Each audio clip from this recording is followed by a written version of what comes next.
kita ini sekarang menjadi sangat gersang dan kesulitan tokoh semacam Gus Dur yang joknya luar biasa. Kalau berbicara itu ringan, ya, tidak pernah ruwet beliau itu. Makanya beliau terkenal dengan kata-kata gitu aja kok repot. Kelihatan kata-katanya sederhana, sedangkan beliau itu karena sudah selesai dengan dirinya sendiri.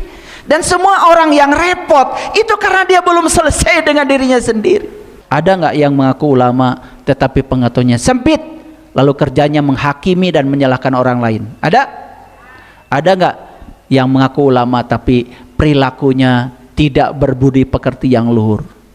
Ada? Jika ada, berarti dia hanya menggunakan jubah kealiman palsu. Terima kasih.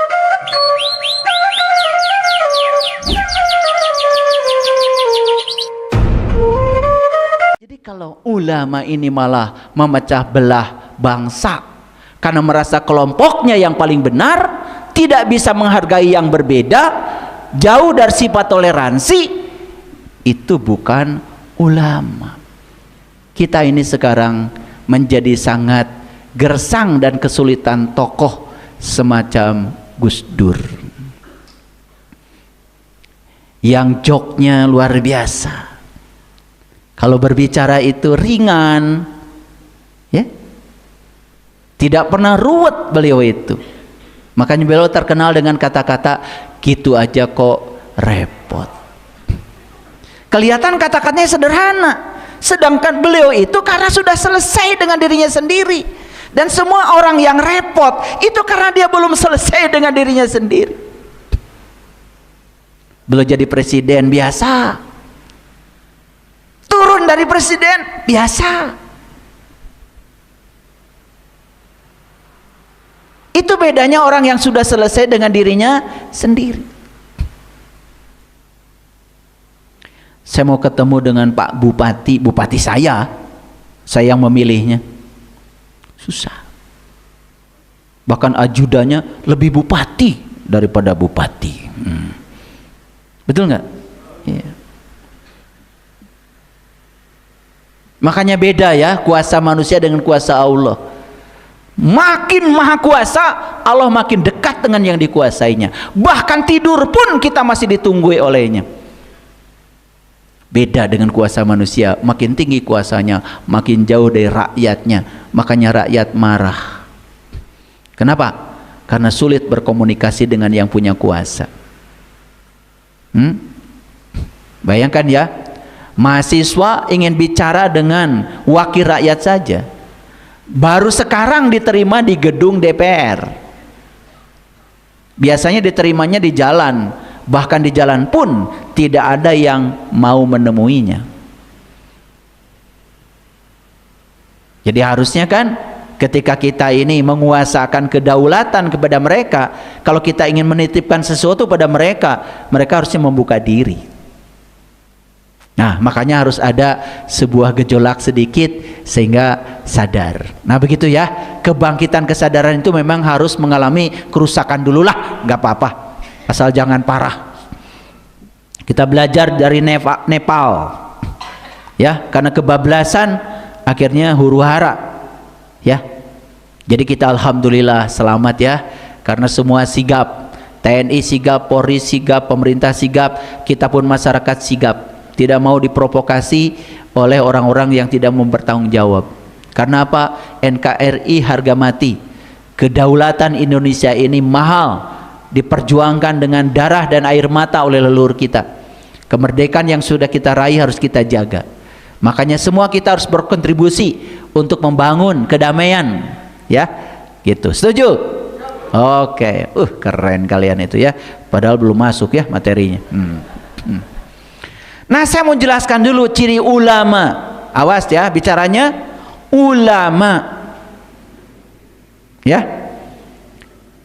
Secara umum, yang pertama mengamalkan ilmu. Orang alim bertindak sesuai dengan ilmunya, bahkan lebih dari sekedar pengetahuan teoritis. Jadi orang alim itu hidup sesuai dengan ilmunya. rendah hati. Mereka menyadari keterbatasan diri dan tidak merasa paling tahu, sehingga tidak pernah menghakimi. Paham ya? Itu. Wah, ini sesat, ini sesat, sesat lah. Kok bisa? Bukannya hanya Allah yang boleh mengatakan siapa yang sesat, siapa yang dapat petunjuk. Betul nggak? Iya. Jadi berarti dia bertindak tidak sesuai dengan ilmunya, atau nggak ada ilmunya. Yang ketiga, ciri ulama terus belajar, selalu memiliki keinginan untuk menambah dan memperdalam ilmu pengetahuan. Jadi yang stop belajar itu jatuh jadi orang bodoh. Ya, nih kayak kalian belajar terus ya. Ini ulama nih, ya. Mau terus menerus belajar, menambah ilmu pengetahuan baru. Yang keempat, mengajak kebaikan, mampu memberikan nasihat dan bimbingan yang bermanfaat bagi orang lain, dan dimulai dari siapa? Dari dirinya sendiri. Ya, saya tidak bisa menganjurkan Bapak Ibu harus sedekah. Ya, saya dulu sedekah. Orang lain disuruh sedekah, dia malah penerima sedekah. Jadi ambilin. Harusnya kan amilin. Amilin itu orang yang beramal. Ini malah ambilin. Ya, dapatnya paling besar.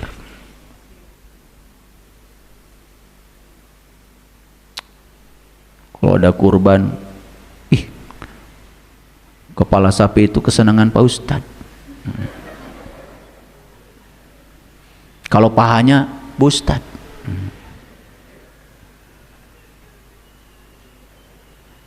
Kalau jarwanya tuh anaknya Pak Ustadz. Kulit biasanya cucunya Pak Ustadz. Maaf ya. Jadi ambilin. Harusnya amilin. Amilin itu orang yang beramal, bukan yang ngambil. Ya. Jadi saya masih ingat pepatah orang tua saya dulu. Kalau kamu mau bergerak dalam bidang agama, kata bapak saya, harus jadi orang kaya dulu, supaya tidak direndahkan, supaya tidak minta-minta. Saya masih ingat Bapak Ibu, saya bukan mau menonjolkan diri. Dulu bikin masjid ini, sudah gak ngajak-ngajak orang, udah bikin aja. Saya nyupir sendiri, saya beli granit sendiri. Ya jadi juga kalau kita percaya pada diri sendiri. Karena bapak saya orang Cirebon aslinya. Cuman saya lahir di Garut memang. Di Cirebon itu kan pepatahnya dua aja. Ingsun titip tajuk lan pakir miskin. Makanya kalau bapak saya itu selalu, dimanapun kamu hidup, perhatikan. Ya, tajuk dan pakir miskin. Ya, secara syariat tajuk itu adalah masjid. Pakir miskin ya tentu saja orang yang perlu bantuan. Ya, kayaknya jangan pelit ya. Berakhlak mulia, menjaga perilaku dan akhlaknya sesuai dengan ilmu yang dipelajarinya. Memiliki rasa takut kepada Allah. Nah, itulah di Quran. Jadi ulama itu kata Allah adalah orang yang takut kepada Allah. Takut apa? Takut hidupnya tidak selaras dengan maunya Allah. Takut hidupnya bertentangan dengan Allah. Takut hidupnya tidak sejalan dengan Allah, maka dia terus belajar mengenali Allah.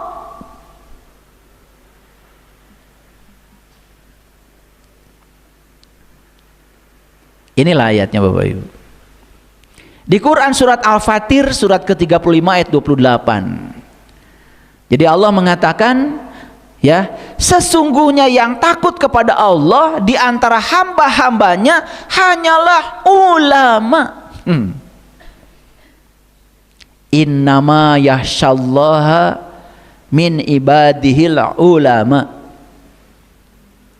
Sesungguhnya yang takut kepada Allah di antara hamba-hambanya hanyalah ulama.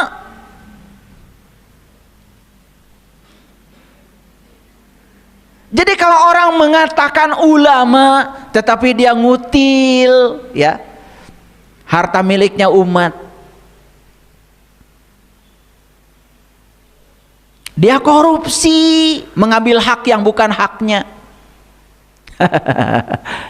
dia itu hanya menggunakan jubah kealiman palsu. Makanya kalau ingin tahu siapa dirinya, lepaskan jubahnya, nanti jadi tahu siapa dirinya. Kalau bicara tidak jujur, suka berbohong, menyampaikan sesuatu yang dia tidak mengalaminya, tidak merasakannya. Padahal di Quran jelas Allah mengatakan, hai orang-orang yang beriman, janganlah sekali-kali kamu mengatakan sesuatu yang kamu tidak mengalaminya, merasakannya. Kabura maktan indallah antakuluna ma la taf'alun. Allah enggak ridho kalau kamu mengatakan sesuatu yang kamu sendiri tidak menjalaninya, tidak mengamalkannya, bahkan kamu tidak mengetahuinya. Saya pernah ditanya sama seseorang, Pak, siksa kubur itu seperti apa? Saya balik tanya, Anda tanya siksa kubur yang mana? Ya itu kata Pak, kalau orang mati itu kan disiksa dalam kuburan. Maaf, saya belum mati.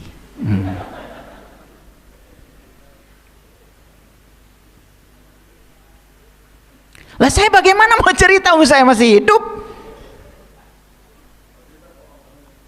Jadi kalau yang mau menjawab itu katanya begini begitu kan bohong. Lah dia juga belum ke sana. Tapi kalau saya ditanya, Pak, katanya kuburan itu adalah jasmani kita, yang terkubur itu adalah jiwa kita, ruhani kita. Yes, saya jawab. Coba kamu berbohong di dalam dirimu, tersiksa? Iya Pak, gak tenang. Nah itu siksa kubur. Kok Bapak bisa jawab? Ya saya juga pernah bohong. Makanya karena saya menderita kalau berbohong, maka saya nggak mau berbohong lagi.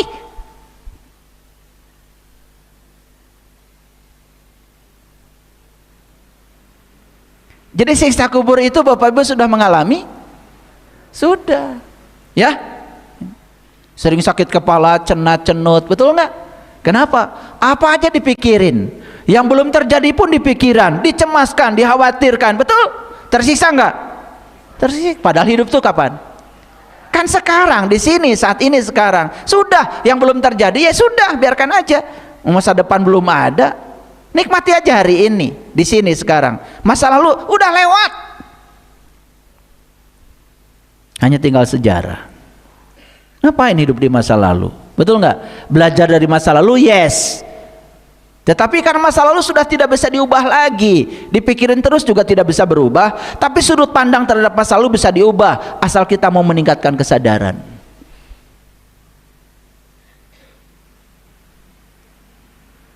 Ya, oke. Jadi ulama itu siapa menurut Quran? Sesungguhnya yang takut kepada Allah di antara hamba-hambanya hanyalah ulama.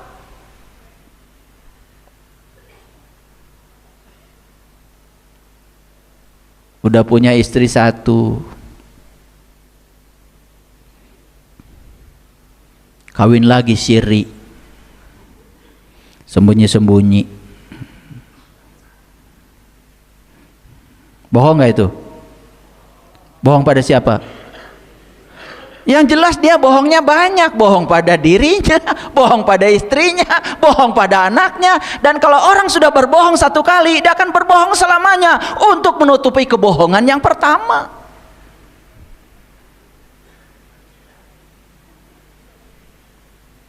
Kenapa ribut yang sini ada ulama yang kayak gitu? Ada bekas ulama di sini.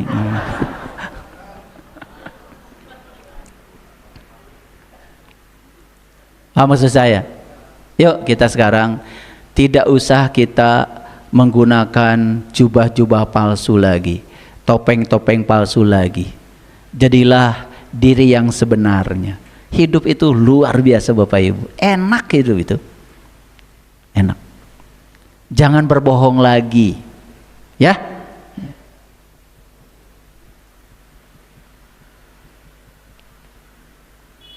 Makanya ada orang yang membiasakan kebenaran, ada orang yang membenarkan kebiasaan. Beda nggak? Kira-kira kalian termasuk yang mana? Membiasakan kebenaran atau membenarkan kebiasaan?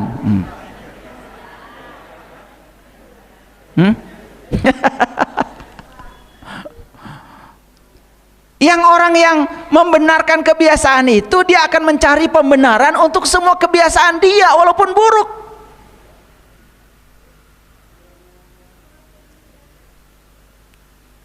Dalam sebuah diskusi saya pernah ditanya sama orang yang konsultasi sama saya. Terus ketika suamimu itu ditanya sama kamu, kenapa berbohong? Kenapa menikah lagi? Udah berapa? Udah 3 kata. Oh 3 kali maksudnya. Jadi udah istri yang keempat berarti kan? Jawabannya apa? Perintah Allah.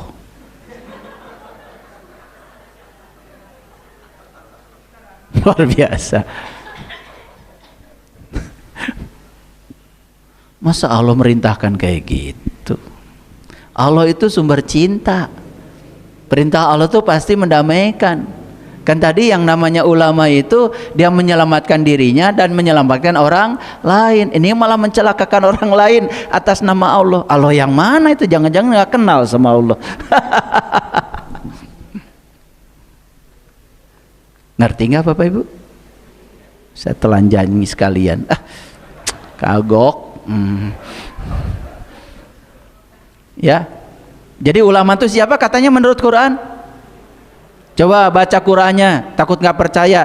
Innama yahsyallaha min ibadihil ulama. Kan gitu ya.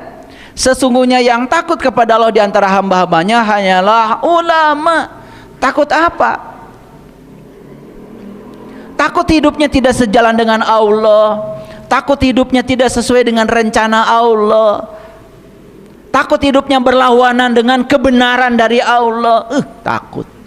Makanya cirinya ulama itu pasti dia waspada. Nah, setelah saya jelaskan seperti ini Bapak Ibu, ulama itu bukan soal pakaian, bukan soal jubah, tapi soal perilaku, soal akhlak. Oke, lanjut dulu ya. Dalam Quran surat Al-Qasas surat ke-28 ayat 77.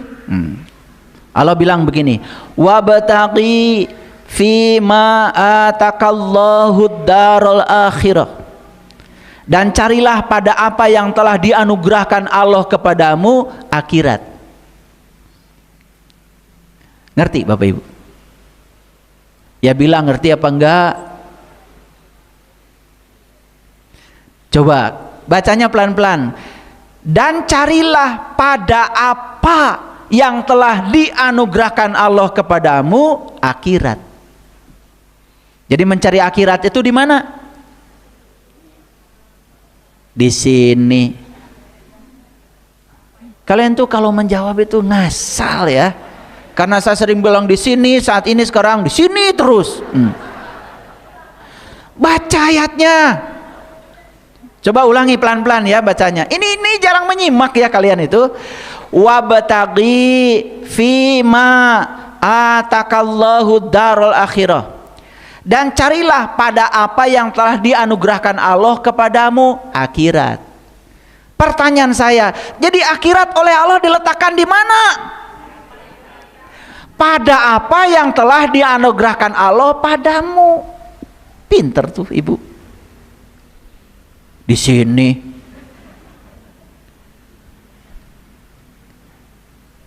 Ulangi lagi. Pengen ketawa kalau ngajar kalian tuh. Ini ayatnya jelas gitu ya Allah. Karena kita tuh akhirat nanti. Padahal coba dengarkan kata-katanya. carilah pada apa yang telah dianugerahkan Allah kepadamu, akhirat. Jadi akhirat itu di mana? Pada apa yang telah Allah anugerahkan padamu. Jadi akhirat di mana? Satu, ada pada dirimu. Kan dirimu tuh dianugerahkan Allah. Betul? Yang kedua, apa yang dianugerahkan Allah padamu? Pasangan kan? Nah, di pasangan itu ada akhirat. Dianugerahkan apa lagi? Anak. Ada nggak di anak akhirat? Di situ akhirat. Ya Allah, jauh-jauh. Ini ayatnya sejelas ini. Lanjut. Ya. Dianugerahi uang nggak Bapak Ibu sama Allah?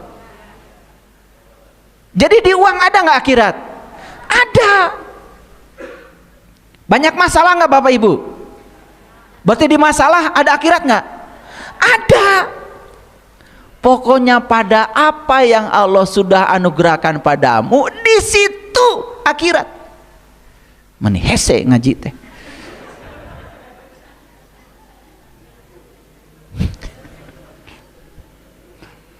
Paham ya? Oh, ternyata di semua hal yang Allah anugerahkan padaku, di situ Allah menyimpan akhirat. Jadi kalau begitu, semua yang Allah anugerahkan padaku, apapun itu, aku senangi, aku tidak senangi, ya, disukai, tidak disukai, di balik semua yang Allah anugerahkan dalam hidupku, termasuk diriku sendiri, di situ ternyata akhirat. Nah, saya sudah jelaskan waktu kemarin. Akhirat apa Bapak Ibu? Masa depan. Akhirat apa? Masa depan. Masa depan ditentukan oleh kapan? Ditentukan oleh sekarang, saat ini. Betul nggak? Jadi kalau Bapak Ibu ingin menciptakan masa depan seperti yang Bapak Ibu mau, Allah sudah bilang, wa ja'alnakum fiha ma'ayisa, sarananya sudah ada padamu. Keren ya? Nah, itu yang kita itu kadang-kadang mencari-cari yang tidak diajarkan Allah. Yang diajarkan Allah sejelas ini malah kita abaikan. Jadi kita mau nggak menciptakan masa depan yang baik? Nah, kuncinya apa? Kuncinya ciptakan kebaikan sekarang. Dengan cara apa? Dengan memanfaatkan semua apa yang sudah Allah anugerahkan padamu. Apakah di balik suami yang galak ada kebaikan? Ada. Kan sebetulnya suami yang galak itu tidak bahaya. Yang bahaya itu kita memaknai dia siapa. Kalau dimainin dia sebagai guru kesabaran, untuk mengajarkan kasih sayang, meluaskan kita, mendewasakan kita, kan guru namanya juga. Udah ikuti aja. Guru. Betul nggak? Kan di situ ada akhirat. Malah minta cerai. Akhirnya sudah belangsak tambah belangsak, dijebak oleh pikiran palsu. Karena kata yang di sini yuwaswisu, udah tinggalin aja. Cari aja yang lebih baik. Padahal yang lebih baiknya belum ada. Betul nggak? Baru yuwaswisu, kata pikiran, baru hayalan. Padahal yang terbaik itu yang ada. Yang belum ada apalagi baru mau nyari. Kan belum tentu dijamin lebih baik, betul nggak?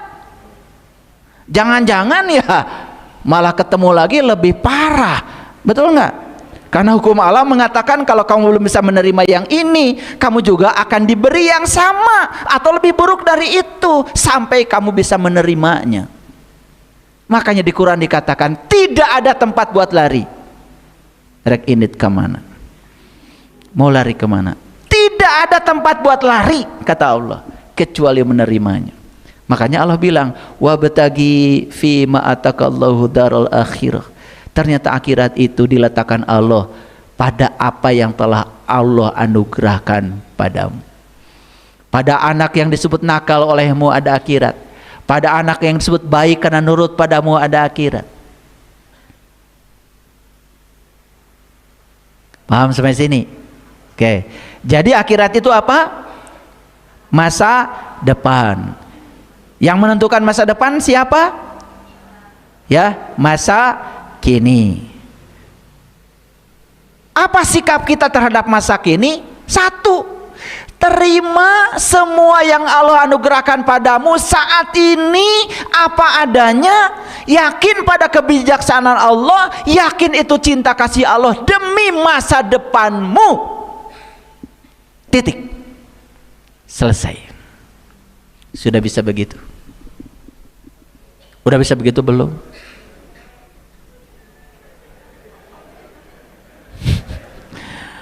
Jadi kalian tuh mau bisanya kapan? Ya, lanjut. Nah, ayatnya wala tansa nasibaka minad dunya. Ya. Makanya Allah menegaskan, janganlah kamu melupakan kehidupan di dunia ini. Karena sarana untuk mencapai masa depan itu ya sekarang, mumpung kamu masih ada. Bahkan di Quran dikatakan surga dan neraka itu bahkan langit dan bumi masih ada. Kata Quran, bukan kata saya. Surat Hud itu ya, 106, 107, 108. Baca kalau nggak percaya. Paham sampai di sini? Ih, keren nggak Bapak Ibu kalau Quran? Keren. Ternyata saya baru tahu ya, akhirat itu dekat, diletakkan oleh Allah pada apa yang Allah anugerahkan padaku. Berarti di semua yang Allah anugerahkan padaku di sini, saat ini, sekarang, itu akhirat. Jadi kalau aku ingin selamat nanti, ya sudah, manfaatkan semuanya sekarang dengan penerimaan yang utuh. Di balik itu ada kebijaksanaan Dia, ada cinta kasih Dia. Kalau kita bisa menerima itu Bapak Ibu, tidak ada musibah, yang ada semuanya berkah. Jadi keren hidup, nggak ada neraka. Makanya surga seluas langit dan bumi. Neraka seluas apa? Sama, seluas langit dan bumi. Jadi ketika kita di surga seluas langit dan bumi, nggak ada neraka. Ketika di neraka seluas langit dan bumi, nggak ada surga. Tidak pernah siang dan malam itu bergerak bersama. Kalau ada malam nggak ada siang. Betul? Iya. Kalau ada siang nggak ada malam, kan gitu aja. Ada cahaya, hilang kegelapan. Tidak pernah cahaya dan kegelapan hidup di tempat yang bersamaan di waktu yang sama. Nah, kan terserah kita, ya, mau berlama-lama di mana, di surga apa di neraka? Itu pilihan pada diri kita. Nah, sekarang sadar, oh ternyata masa depanku terletak pada apa yang Allah anugerahkan padaku. Jadi semua yang Allah berikan padaku, inilah penentu masa depanku. Mau dijadikan masa depan yang baik, masa depan yang buruk, terserah aku. Nah, kita sudah percaya kan, walal akhiratu khairun laka minal ula. Nah, makanya Allah kasih tahu caranya, Bapak Ibu. Gimana caranya? Supaya semua yang Allah anugerahkan padaku di sini, saat ini, sekarang, itu menjadi penentu masa depanku, sehingga di masa depanku aku bisa hidup lebih baik. Bukan lebih baik dari orang lain, tetapi aku menjadi lebih baik dari versiku sendiri. Allah kasih caranya yang sangat luar biasa. Pengen tahu caranya? Caranya kata Allah, wa ahsin kama ahsanallahu ilaik. Berbuat baiklah kamu sebagaimana aku berbuat baik kepada kamu. Gitu aja caranya. Ulangi. Apa katanya? Berbuat baiklah kamu sebagaimana aku telah berbuat baik kepadamu. Itu aja. Jadi Bapak Ibu, berbuat baik itu harus seperti Allah berbuat baik kepada kita. Lihat saya semuanya, Allah berbuat baik kepada kita, butuh sesuatu nggak dari kita? Nggak.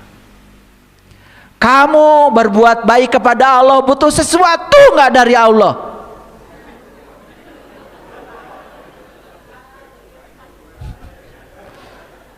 Pengen blotot saya. Tahajud pengen kaya, istighfar pengen berkelimpahan. Ya mau tahajud, tahajud aja sebagaimana Allah berbuat pada kamu. Allah berbuat apapun pada kamu dasarnya cinta, gak ada muatan apa-apa, tapi kamu selalu saja punya muatan.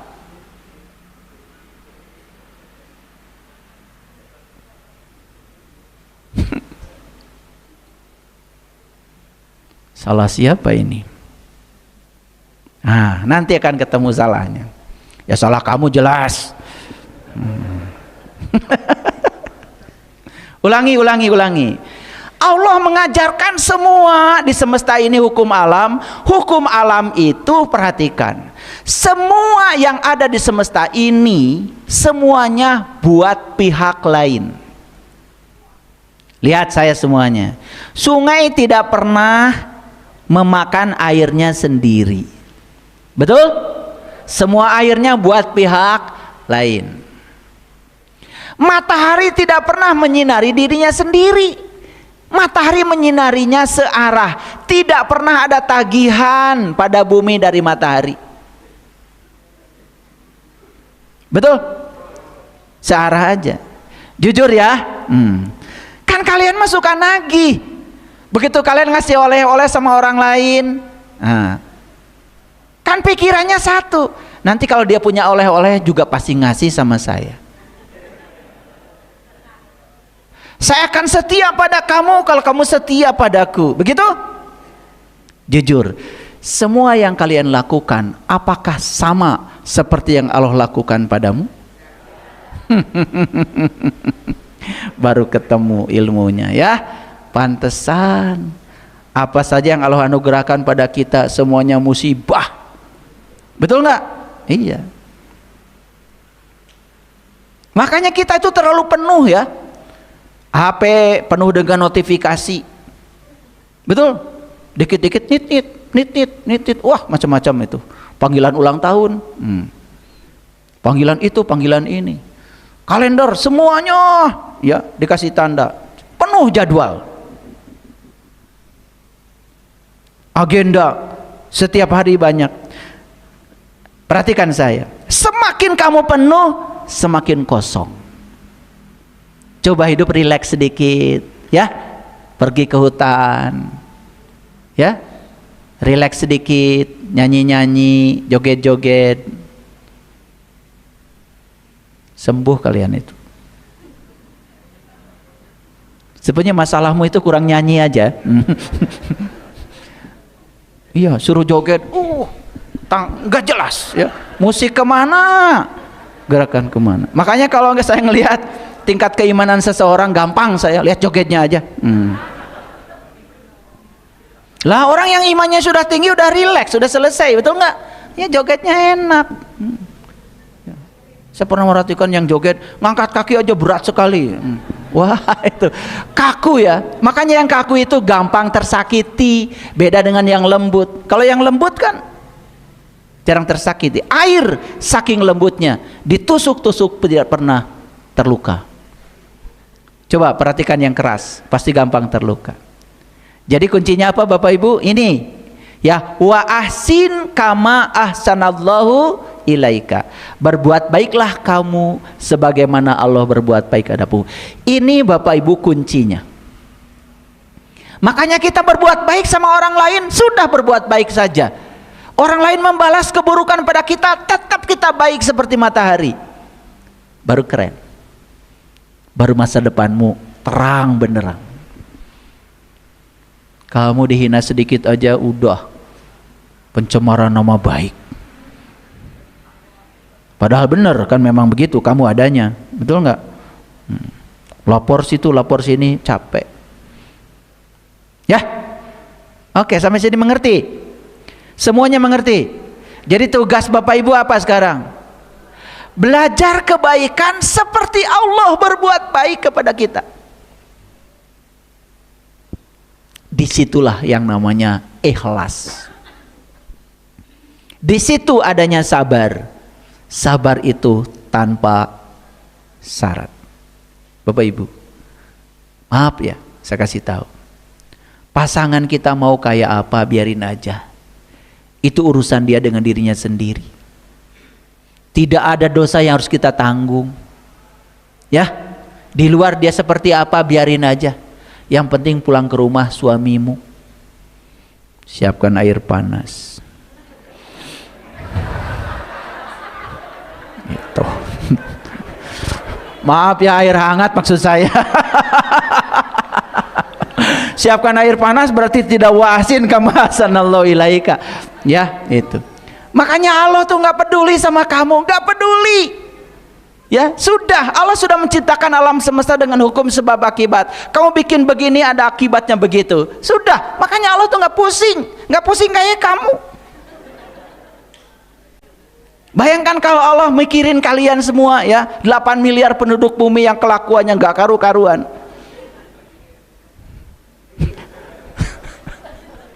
Maka Allah tuh nggak pusing karena sudah menciptakan mekanisme di alam semesta ini namanya hukum sebab akibat. Kamu bikin sebab baik untuk kamu kata Allah. Kamu bikin sebab buruk iya untuk kamu juga. Kamu yang harus belajar menanggung risiko dari semua pilihan-pilihanmu sendiri. Keren Allah itu. Kalau sudah tahu mekanismenya. Makanya saya ngaji dengan satu aja, wa ahsin kama ahsanallahu ilaika, itu aja saya bolak-balik sambil diam. Saya menangis, saya malu karena saya belum tahaluk bi ahlakillah, belum berakhlak seperti akhlaknya Allah. Nah, kembali ke judul ya, ke judul kita sedang berbicara ulama. Siapa ulama ini? Bukankah ulama itu mereka yang disebut dengan para pewaris ilmunya para nabi, para rasul? Ala ulama warasatul anbiya. Berarti ulama itu siapa? Mereka yang mewarisi ilmunya para nabi dan para rasul. Apa ilmunya para nabi, para rasul? Ilmunya para nabi dan para rasul cuma satu, para sahabat, ma'rifatullah, ilmu mengenal Tuhan. Makanya para nabi, para rasul akhlaknya disebut tahaluk bi ahlakillah, berakhlak seperti akhlaknya Allah. Wa ahsin kama ahsanallahu ilaika.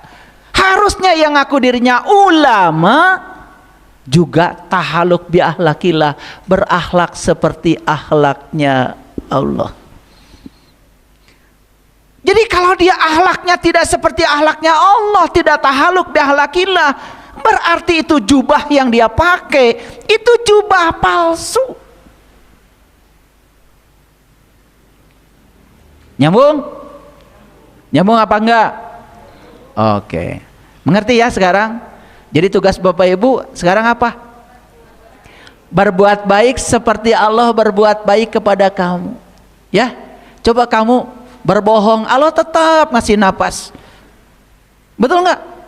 Kamu nyakitin orang lain tetap bernapas, bahkan saat nyakiti pun bernapas. Betul nggak? Ada nggak yang orang nyakiti orang lain nggak bernapas? Tetap dikasih napas. Tetap Allah hadir dalam diri kita sebagai napas apapun perbuatanmu, karena Dia maha segalanya, tak ternoda, tidak terganggu Allah. Apapun yang kamu lakukan, asal kamu berani menanggung resikonya sendiri, maka Allah tidak pernah menghukum, tidak pernah mengazab, tidak pernah melaknat, tidak pernah menyalahkan siapapun. Hebat Allah itu. Allah hanya menegur kita supaya kita pulang kepadanya. Nah, wala tabgil fasada fil ar. Nah, ini lanjutannya. Makanya kata Allah, janganlah kamu berbuat kerusakan di muka bumi. Mana bumimu? Ini. Lihat saya semuanya Bapak Ibu, lihat saya semuanya. Kalau Bapak Ibu sudah bisa menerima apapun yang Allah anugerahkan padamu, karena percaya di situ ada masa depanmu, karena percaya di situ ada akhirat, dan menerima saat ini di sini sekarang apa adanya tanpa penolakan, lalu berbuat baik sebagaimana Allah berbuat baik kepada kamu, kamu tidak akan mungkin membuat kerusakan di bumimu ini. Bapak Ibu, semua kerusakan di bumi kecil ini karena apa? Karena kita belum bisa berbuat baik sebagaimana Allah berbuat baik kepada kita. Itu kunci. Ini agak dalam sedikit ya ngaji hari ini ya. Karena ini kunci-kuncinya harus saya buka. Oleh karena itu Bapak Ibu, kalau kita ingin mendapatkan hasil yang berbeda, ingat kata-kata saya, caranya harus berbeda. Tidak mungkin kita mendapatkan hasil yang berbeda dengan cara yang sama. Itulah pentingnya ngaji ilmu baru yang bisa mengubah kesadaran kita. Keren Bapak Ibu. Nanti anak-anak jadi senang. Bayangkan ya, kalau di rumah saja anak gak betah dengan kehadiran ibu bapak, itu ada masalah. Jangan salahkan mereka. Sumber kesalahannya dapat di diri kita. Mereka belum pernah jadi orang tua, tapi kita pernah jadi anak. Betul? Iya. Jadi yang orang tua suka nyalahin anak itu lupa kalau anak belum jadi orang tua. Kalau orang tua pernah jadi anak. Lah kamu juga dulu seusia begitu, lebih parah. Betul apa tidak? Ya. Makanya jangan berbuat kerusakan di muka bumi. Lihat saya semuanya Bapak Ibu, semua orang yang buat kerusakan di bumi besar ini karena bumi kecilnya sudah rusak.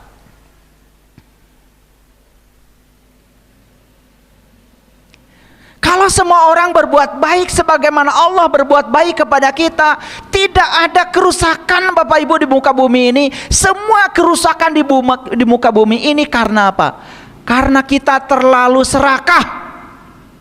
Ada kemarahan, ada kebodohan dalam diri kita. Itu racun dunia yang berbahaya.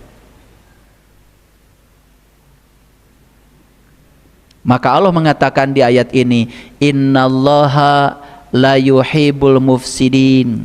Sesungguhnya Allah tidak menyukai orang-orang yang berbuat kerusakan. Bukan terganggu Allah, bukan terganggu. Kata-kata ini harus dipahami. Bukan Allah benci sama orang yang buat kerusakan. Toh nanti juga dari kerusakan yang dia ciptakan akan kembali pada dia sendiri. Tapi Allah mengingatkan kepada kita dengan bahasa yang mudah dipahami oleh kita. Ya? Oke. Lanjut. Jadi apa akhlak mulia tadi itu? Berbuat baiklah sebagaimana Allah berbuat baik. Tahaluk bi akhlaqillah. Masih ingat sering saya sampaikan Bapak Ibu? Dalam satu hadis qudsi Nabi Musa ditegur sama Allah. Hai Musa, kenapa ketika aku sakit, kata Allah, kamu tidak menjenguk aku? Lalu apa kata Musa? Bagaimana engkau bisa sakit ya Allah? Bukankah engkau sumber kesehatan? Lalu Allah bilang, yang sakit adalah tetanggamu. Kalau kamu menjenguk tetanggamu, sesungguhnya kamu menjenguk aku.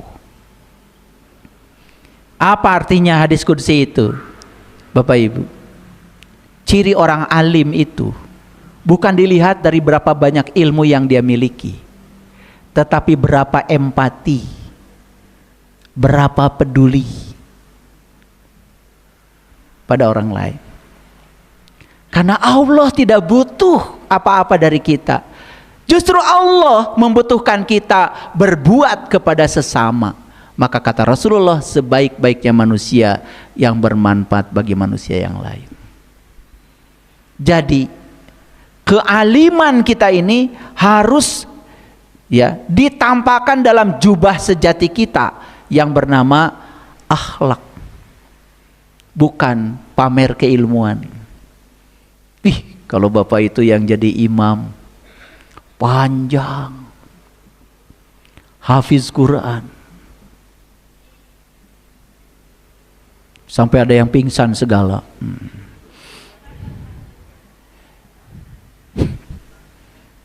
Sholat Jumat 1:30 baru selesai. Bacanya Al-Baqarah. Biar orang sekampung tahu kalau dia hafiz Quran. Habis itu para pegawai nyampe di kantor dipotong gajinya. Gara-gara sholat Jumat sampai jam 1:30. Sudah khutbahnya panjang, kemudian sholatnya pun bacaannya panjang. Allah nggak butuh itu. Itu semua kita sedang ngasih makan ego sebetulnya. Itu keakuan. Makanya ego itu senang, ya, senang pengakuan, senang validasi dari luar, senang tepuk tangan, senang dipuji-puji. Kamu hebat, kamu hafiz, kamu luar biasa, bacanya keren. Pengennya begitu. Itu ego. Allah tidak butuh itu. Kesadaran tidak butuh itu. Orang yang bijaksana, oh tahu ya, kalau jam 1 harus masuk, harus ada waktu buat makan siang, harus ada waktu buat istirahat, betul? Makanya khutbah Jumatnya 7 menit, tapi isinya dalam. Begitu sholat, dia bacanya Al-Ikhlas, bukan karena tertarik pendeknya, karena tertarik isinya yang sangat dalam. Gitu apa tidak? Gak begitu kalian. Senang pakai jubah palsu. Ya, oke, lanjut. Nah, akhlaknya Allah apa? Akhlaknya Allah tuh hukum alam, disebut juga sunnatullah. Nah, sunnatullah apa? Nilai-nilai yang bersifat universal. Makanya alam ini banyak hukum, Bapak Ibu. Kalau di fisika ada hukum Newton, hukum Archimedes, hukum Biot, hukum Shafat. Ya. Banyak hukum-hukum. Ada hukum Bernoulli. Ada hukum Pascal, ada hukum Archimedes, banyak hukum. Dan semua siswa dikiranya itu hukum-hukum itu hukum buatan manusia. Tidak, itu hukum Allah. Manusia itu cuma belajar dari apa yang diciptakan oleh Allah. Itu semua hukum alam. Archimedes belum lahir, apapun kalau ada dimasukkan ke dalam air pasti dapat gaya keangkat ke atas. Archimedes belum lahir, apapun yang dicelupkan ke dalam air benda pasti dapat gaya angkat ke atas, apapun itu. Newton belum lahir, semua benda sudah jatuh ke bawah. Tidak nunggu Newton lahir, karena hukum alam sudah ada, cuman baru disadari keberadaannya setelah Newton berbicara. Baru disadari keberadaannya setelah Archimedes berbicara. Itu aja Bapak Ibu. Semua adalah hukum alam. Dan hukum alam itu selalu jujur. Makanya orang yang ilmu pengetahuannya luas, cirinya apa? Jujur, sesuai dengan karakter keilmuannya. Makanya kalau orang disebut ilmunya tinggi tapi sering berbohong, ilmunya tidak menolong dirinya sendiri, apalagi menolong orang lain. Ilmunya tidak menjadi syafaat. Nah, pertanyaannya Bapak Ibu, gimana caranya supaya kita berakhlak seperti akhlaknya Allah? Ya sederhana. Kita tidak akan basah kalau kita tidak menceburkan diri ke dalam air. Kita tidak akan mendapatkan hangatnya sinar matahari kalau kita tidak mau keluar dari kamar berjemur. Kita tidak akan pernah mewarisi sifat-sifat Allah kalau kitanya tidak mau bermanunggal dengannya. Itulah pentingnya kita belajar mengenali Allah. Makanya ada ajaran leluhur kita, manunggaling kaula lan Gusti. Itu ajaran ilmu tauhid tingkat tinggi. Apa maknanya? Merasakan kehadiran Allah di setiap ruang dan waktu. Tidak merasa lagi Allah terpisah dari dirinya, menyatu. Karena Allah mengatakan, aku bersama kamu. Kehadirannya dirasakan, disadari. Keren. Makanya kuncinya lagi-lagi Bapak Ibu, kalau kita ingin menyerap cintanya Allah, maka kita harus masuk pada sumber cinta itu sendiri. Gimana? Tidak bisa lewat buku, tidak bisa lewat orang, lewat apa kata orang, tapi harus mencelupkan diri ke dalam dirinya. Itu yang disebut dengan sibghatallah. Sibghatallah tuh celupkan dirimu agar mendapatkan celupan Allah. Berarti kita ini harus mencelupkan diri ke dalam dirinya Allah. Disitulah pentingnya bertemu dengan seorang guru yang sudah mursyid, yang sudah mengalami pengalaman itu. Jangan cari mereka yang berjubah kealiman palsu, tapi cari yang benar-benar mengerti sejati dirinya, sejati Tuhannya. Itulah yang diajarkan para suci, para nabi, para rasul. Nah, saya bilang tadi, jadi sunnatullah itu wujud nyatanya adalah hukum-hukum alam. Maka hukum alam itu adalah hukum Allah. Dan hukum alam itu bersifat universal. Yuk perhatikan saya. Apa yang disebut dengan nilai-nilai universal? Prinsip dasar yang dianggap berlaku dan diterima secara luas oleh semua orang, terlepas dari latar belakang budaya, agama, atau kebangsaan mereka. Perhatikan saya Bapak Ibu. Bapak Ibu kalau ditolong orang seneng? Apa pelajarannya? Mau menolong orang? Nah, harusnya ditolong orang seneng. Pelajarannya berarti, berarti kalau saya bisa menolong orang, orang jadi seneng. Bapak Ibu menolong orang perlu tanya agamanya apa? Perlu tanya sukunya dari mana? Perlu tanya bangsanya apa? Nah, semua prinsip-prinsip dasar yang kita merasakannya, orang lain merasakannya, itulah yang disebut dengan nilai universal. Masih ada yang bertanya, bagaimana kalau kita menolong orang yang berbeda agama, apakah jadi ibadah atau tidak? Kalau ditanyakan sama yang pakai jubah kealiman palsu, paling jujur, gak boleh. Padahal itu kan nilai-nilai universal. Pertolongan itu nilai universal, tidak bergantung keyakinan. Betul nggak Bapak Ibu? Bapak Ibu senang nggak kalau Bapak Ibu dihormati orang? Senang kan? Ya kan? Jadi kalau Bapak Ibu menghormati orang juga orang senang, apapun agamanya. Tapi kita mau menghormati orang aja masih nanya-nanya, betul nggak? Keyakinannya apa? Waktu Aceh dilanda tsunami, Bapak Ibu, kapal induk pertama yang datang ke Aceh itu kapal induknya Amerika. Makanya Amerika itu negara pertama yang datang ke Aceh waktu Aceh kena gempa. Kenapa? Lah kapal induknya Amerika sudah ada di mana-mana. Makanya dia ketika ada bencana, dia yang pertama kali nolong. Makanya waktu tentara Amerika datang ke Aceh, kemudian merawat anak-anak dibawa pada geladak kapal itu, maka anak-anak Aceh diajak nyanyi, dan nyanyinya adalah haleluya, karena tentara Amerika gak tahu sholatullah salamullah. Lalu banyak yang curiga itu kristenisasi, padahal itu pertolongan kemanusiaan. Lah dia nyanyinya begitu karena nggak tahu lagu yang Arab. Saya mau nanya Bapak Ibu, pertolongan universal? Universal. Jadi kalau orang sudah sampai kepada Allah, dia mewarisi nilai-nilai universal. Dia berbuat baik, sudah tidak memikirkan lagi apa keyakinan dia. Inilah yang disebut dengan nilai-nilai kemanusiaan. Yang kedua, nilai universal itu adalah cinta kasih. Rasa kasih sayang, kepedulian terhadap sesama manusia dan makhluk hidup. Setuju nggak Bapak Ibu, cinta kasih itu universal? Karena semua orang butuh, bukan?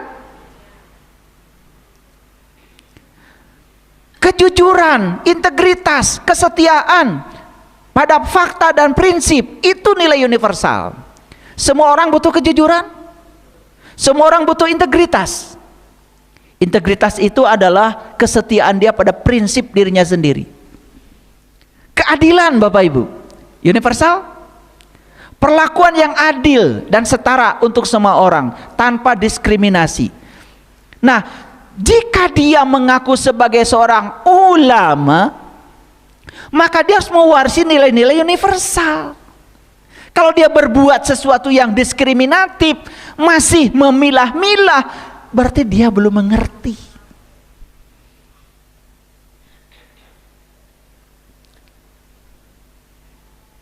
Kedamaian universal, toleransi universal, kebebasan universal, tanggung jawab universal.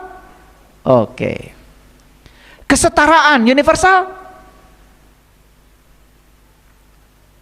Semua orang memiliki hak dan martabat yang sama tanpa memandang ras, jenis kelamin, agama, atau latar belakang. Semua makhluk ingin diperlakukan sama. Tiap hari kita menyakiti makhluk, gak pernah minta maaf. Memotong ikan aja gak pernah minta maaf.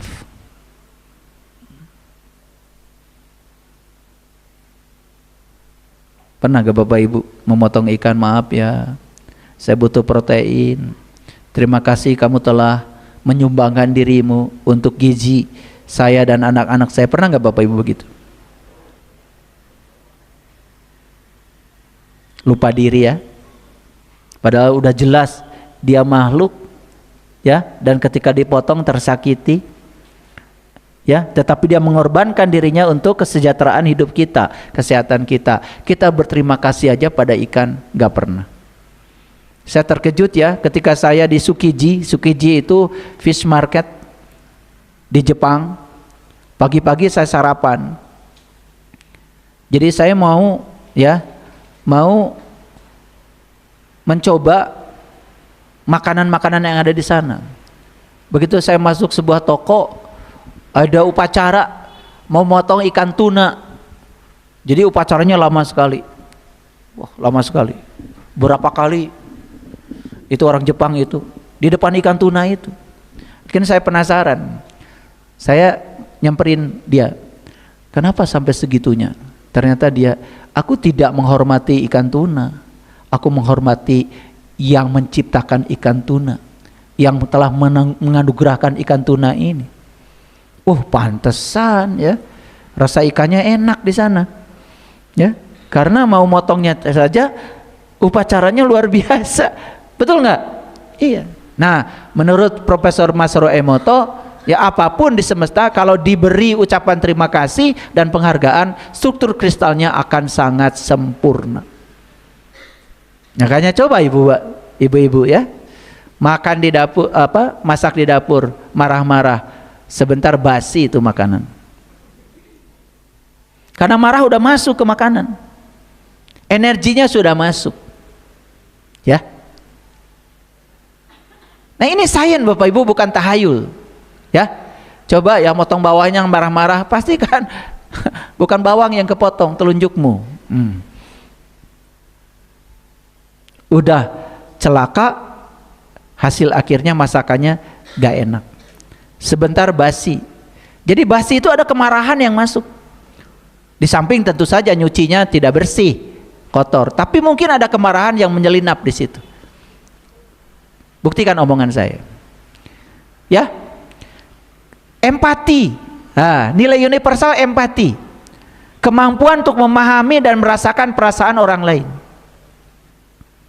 Solidaritas, sikap saling mendukung dan membantu dalam menghadapi kesulitan. Keren semua Bapak Ibu.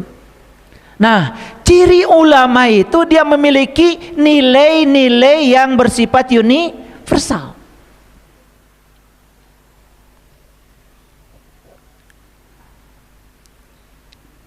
Ada kata-kata bijak dari Sayyidina Umar bin Khattab. Jangan kalian ikuti orang yang pandai membaca Al-Quran, tetapi ikutilah orang yang perbuatannya sesuai Al-Quran.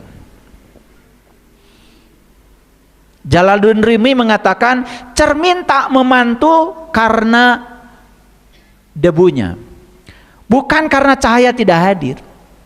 Kalau ada cermin tidak memantulkan cahaya, berarti cermin itu berdebu, bukan cahaya tidak hadir. Cahayanya sudah hadir, cuman karena berdebu tidak memantulkan cahaya. Perhatikan saya Bapak Ibu, ya, orang itu serem bukan Allah tidak hadir, bukan, tetapi kehadirannya tertutupi oleh segala kekotoran yang melekat dalam dirinya, maka dia tidak memantulkan apa-apa.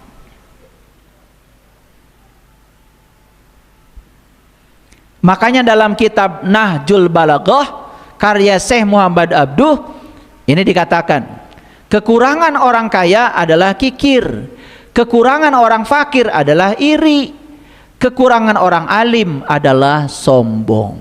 Jadi kalau ada orang mengaku dirinya alim, mengakunya ulama, sombong, gampang menyalahkan orang lain, gampang menghakimi orang lain, sudah jelas dia hanya menggunakan jubah kealiman palsu. Ulama yang sesungguhnya tidak seperti itu.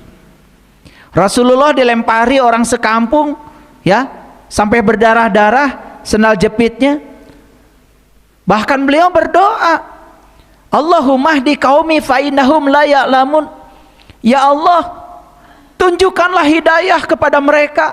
Mereka melakukan itu kepadaku karena mereka semata-mata tidak tahu apa yang aku sampaikan kepada mereka. Belajar memahami daripada menyalahkan, belajar memaafkan daripada marah. Itu yang dikatakan oleh Rasulullah. Dan seharusnya semua yang mewarisi ilmunya para nabi, para rasul punya sifat yang sama.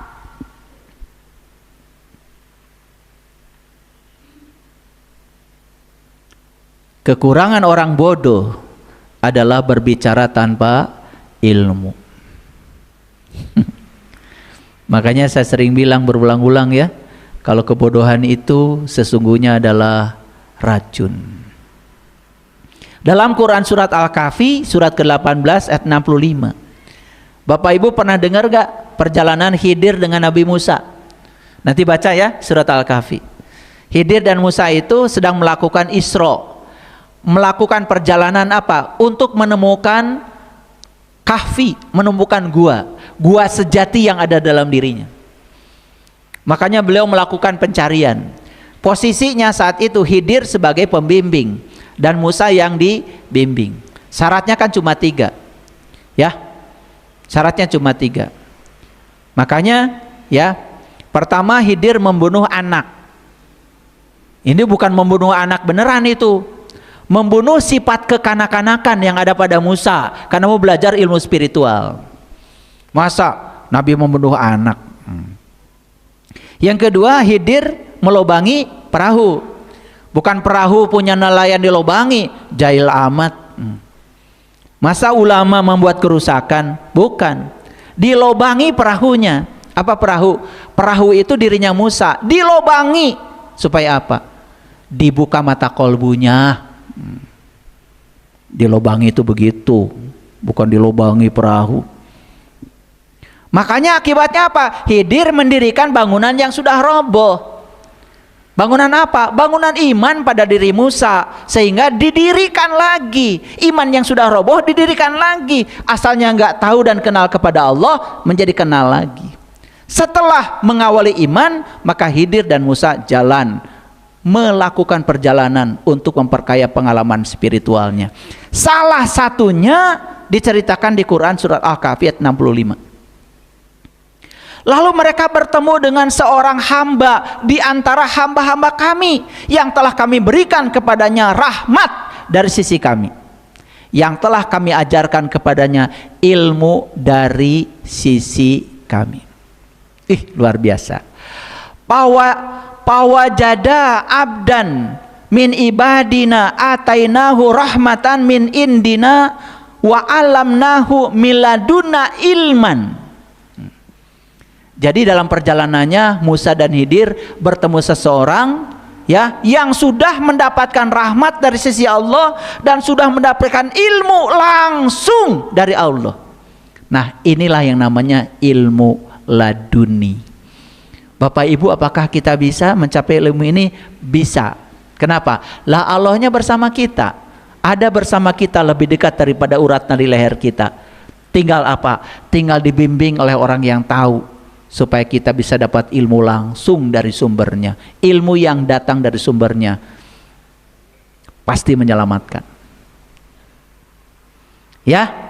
Nah, jadi sebetulnya yang namanya ulama itu adalah mereka yang sudah bisa mewarisi ilmunya para nabi, para rasul. Dan ilmunya para nabi, para rasul itu ilmu tentang mengenal diri.